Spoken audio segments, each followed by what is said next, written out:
नमस्कार साथियों, सुमंगल ज्योतिष में आपका बहुत बहुत स्वागत है। सुमंगल ज्योतिष के इस एपिसोड में मैं आपको रक्षाबंधन पर्व के विषय में जानकारी दूंगा, जो कि 2024 के विषय में मान्य है। साथियों, इस वीडियो में मैं आपको रक्षाबंधन के शुभ मुहूर्त के विषय में बताऊंगा, भद्रा काल के विषय में बताऊंगा, पूर्णिमा का प्रारंभ काल और समाप्त काल के विषय में बताऊंगा, भद्रा काल के प्रारंभ काल और समाप्त काल के विषय में बताऊंगा, और भद्रा के महत्व के विषय में आपको बताऊंगा कि भद्रा का क्यों इतना इम्पोर्टेंस है श्रावणी और फाल्गुनी दोनों भद्रा में। जिस समय मैं ये वीडियो बना रहा हूँ उसमें होली का पर्व चल रहा है और फाल्गुनी भद्रा का समय चल रहा है, जिसके संबंध में मैंने अपने वीडियो में इस पर प्रकाश डाला है। आज जब मैं रक्षाबंधन पर्व के विषय में जानकारी देने जा रहा हूँ तो मैं श्रावणी भद्रा के विषय में बता रहा हूँ कि सावन में जो भद्रा आती है, जब रक्षाबंधन का पर्व पड़ता है तो क्या क्या समस्याएं आती हैं, क्या करना चाहिए, क्या नहीं करना चाहिए, आज के विषय में इस वीडियो के माध्यम से प्रभाव डालूंगा। साथियों, रक्षाबंधन का पर्व जो है सावन पूर्णिमा के दिन मनाया जाता है और पूर्णिमा का प्रारंभ का 27:05 AM पर, इसको आप 19 तारीख मान लीजिए क्योंकि ये सुबह का समय है। 27:05 AM पर 19 तारीख को प्रारंभ हो रहा है और जो पूर्णिमा का समाप्त काल है वह 33:55 PM पर रात्र में है, 19 अगस्त को। पंचांगों में 27:05 AM को 18 अगस्त भी बताया गया है, जो कि सुबह का समय है। यदि आप सुबह 5:05 की बात करें तो इस समय सूर्योदय नहीं हुआ होगा, इसलिए वो इसको 18 तारीख मान रहे हैं। वस्तुतः अगर आप जनरली देखें तो ये 19 तारीख है। साथियों, इस दिन भद्रा का जो प्रारंभ काल है वह 27:05, मतलब कि आप इसको 18 तारीख मानिए, या रात में अगर 12 बजे के बाद मानते हैं तो इसको 19 तारीख आप मान सकते हैं। और जो इसका समाप्त काल है वह 19 तारीख को दोपहर में 1:24 PM पर है, क्योंकि रात्र के 12 बजे के बाद जो है नेक्स्ट डेट मानी जाती है, इसलिए जो 27:05 AM समय दिया गया है इसको हम 19 तारीख मान लेते हैं। 19 अगस्त को रात में 2:20 AM से दिन में 1:24 PM तक भद्रा रहेगी। अब मैं आपको बताता हूँ कि भद्रा का निर्धारण कैसे होता है, कैसे भद्रा का हम निश्चित करते हैं कि ये भद्रा का समय होगा। जब चंद्रदेव मेष, वृष, मिथुन और वृश्चिक राशि पर होते हैं तो भद्रा स्वर्गलोक में मानी जाती है।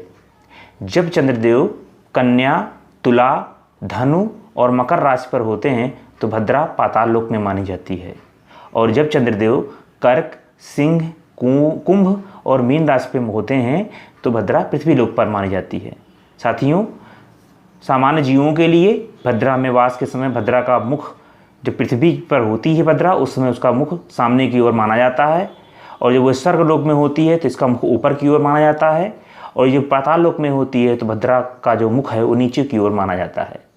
साथियों, सन 2024 में 19 अगस्त के दिन भद्रा पाताल लोक में होगी और पाताल लोक में होने के कारण इसका मुख नीचे की ओर होगा। बहुत से गणितज्ञ और ज्योतिषाचार्य पाताल लोक में भद्रा को शुभदायी मानते हैं और कहते हैं कि इसमें कोई शुभ कार्य कर लिया जाए तो कोई फर्क नहीं पड़ता है। लेकिन मैं आपको यहाँ बता दूँ, भद्रा पृथ्वी लोक में जब सामने की ओर होती है तो बहुत प्रभावी मानी जाती है। इस समय शुभ कार्य नहीं किए जाते हैं क्योंकि इस कार्य को करने से असफलता प्राप्त होती है। जब भद्रा पाताल लोक में या स्वर्ग लोक में होती है तो भद्रा के फल को कभी कभी शुभ भी माना गया है, लेकिन उसके अन्य कारण होते हैं। कोई भी शुभ कार्य के समय भद्रा को त्याग देना ही अच्छा रहता है। भद्रा काल में रक्षाबंधन, मुंडन, विवाह, गृह प्रवेश, तीर्थ स्थल गमन, तीर्थ स्थल भ्रमण, संपत्ति व्यापार का प्रारंभ या निवेश या सभी मांगलिक कार्य वर्जित माने गए हैं।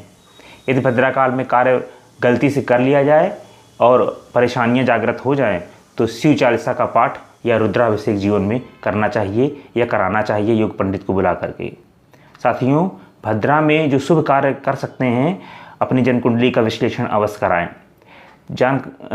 भद्रा में जो शुभ कार्य किए जा सकते हैं उसमें कानूनी लड़ाई है, अस्त्र शस्त्र का निर्माण है, अस्त्र शस्त्र खरीदना है, भैंस गाय आदि संबंधित कार्य हैं, आग लगाना, ऑपरेशन करना, सर्जरी करना या करवाना या हथियारों का इस्तेमाल और निर्माण, ये सब कार्य शुभ माने गए हैं। फिर भी भद्रा में क्या कार्य किए जाएं, क्या कार्य न किए जाएं, इसके संबंध में ज्योतिषियों से परामर्श लेना अति आवश्यक है। साथियों, इस वीडियो के माध्यम से मैंने आपको रक्षाबंधन पर्व में क्या क्या शुभ कार्य है, क्या क्या अशुभ कार्य है, भद्रा का क्या महत्व है, रक्षाबंधन का क्या महत्व है और रक्षाबंधन हमें किस दिन किस समय करना चाहिए आज के विषय में जानकारी दे दी है। रक्षाबंधन आपको भद्रा के बाद करना है, जो कि दोपहर में 1:24 PM के बाद आप रात में 23:55 PM तक कर सकते हैं। प्रदोष काल में प्रदोष काल में रक्षाबंधन अत्यंत शुभ है और दोपहर में 1:30 के बाद आप रक्षाबंधन करिए, ये शुभ कार्य है। आशा करता हूँ वीडियो आपके लिए उपयोगी है, आप इसका उपयोग करेंगे और इसको अपने मित्रों में संबंधियों में शेयर करेंगे, जिससे उन्हें भी इसके विषय में जानकारी मिले और सभी का कन्फ्यूजन दूर हो। वीडियो देखने के लिए बहुत बहुत धन्यवाद। सभी को हरे कृष्णा।